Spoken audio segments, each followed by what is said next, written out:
So it's been about 2 months since I first posted my "How much does it cost to have a baby" video.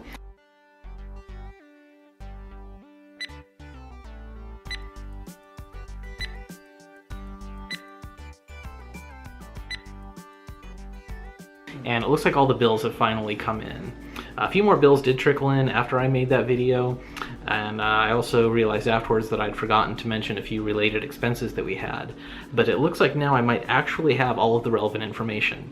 So I'm here to post my promised follow-up video and give you the rundown on how much one of these is gonna cost you.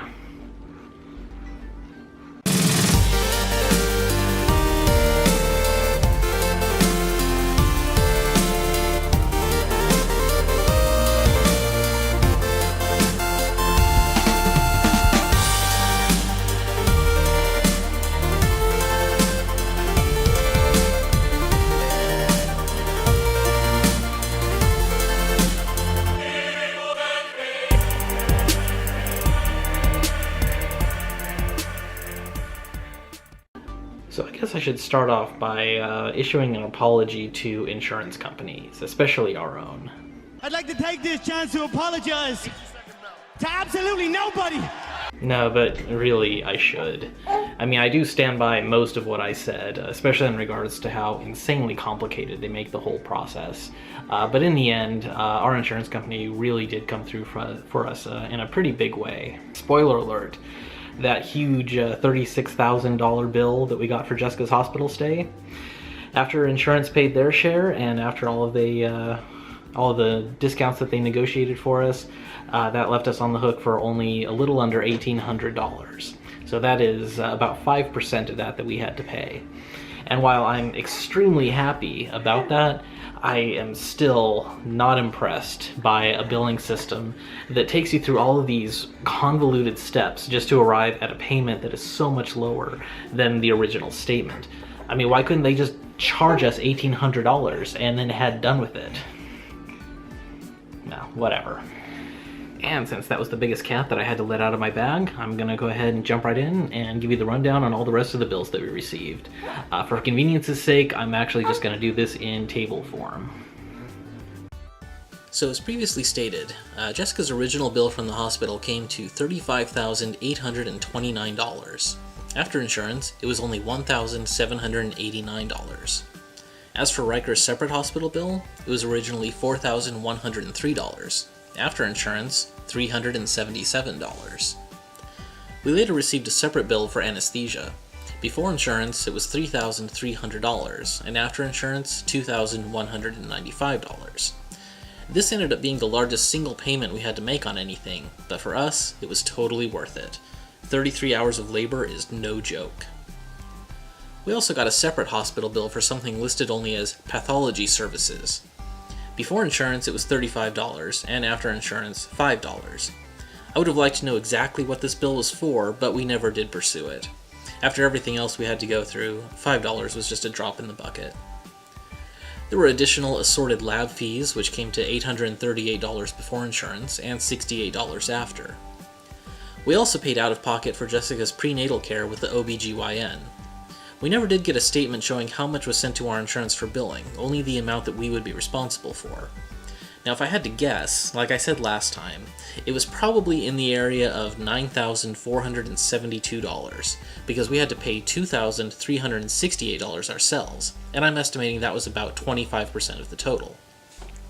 However, that $2,368 was supposed to include all of our prenatal office visits, plus the fee for our OBGYN to deliver the baby. However, that last part didn't end up happening. Our doctor was on vacation at the time, so the OBGYN on call at the hospital delivered Riker, and we were billed by the hospital. So we asked for, and actually got, a refund on this bill of $1,500.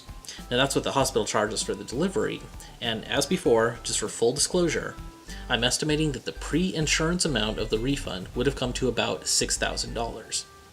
As you can see, our total out-of-pocket cost for prenatal care came to only $868, which really surprised me.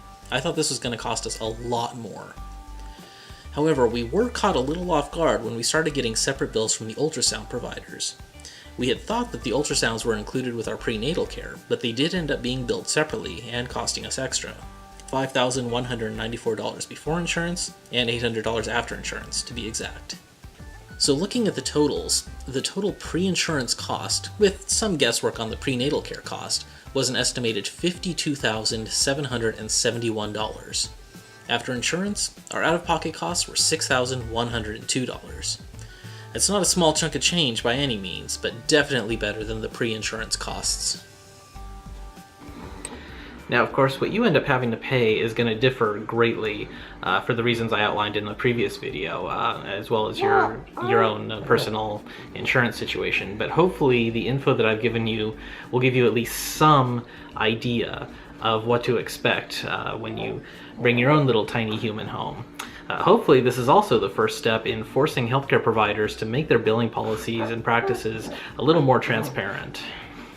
And also, you should be aware that parenting is about 10% this. You're gonna like this part, Mini-Me. You complete me. I love you. And about 90% this. Batman, what happened? Are you okay? He slimed me. Well, thanks for sticking with me. This information is the most accurate that I can give you. And if it turns out to be helpful to you in any way, please show your gratitude with a click of the like, comment, or subscribe buttons. Stay tuned for more, and of course, maybe you'll get to see more of this. He gets cuter every day.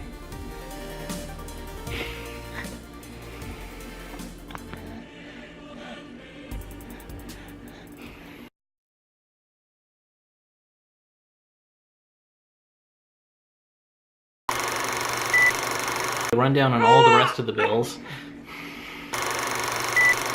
This cat that I had to let out of my bag.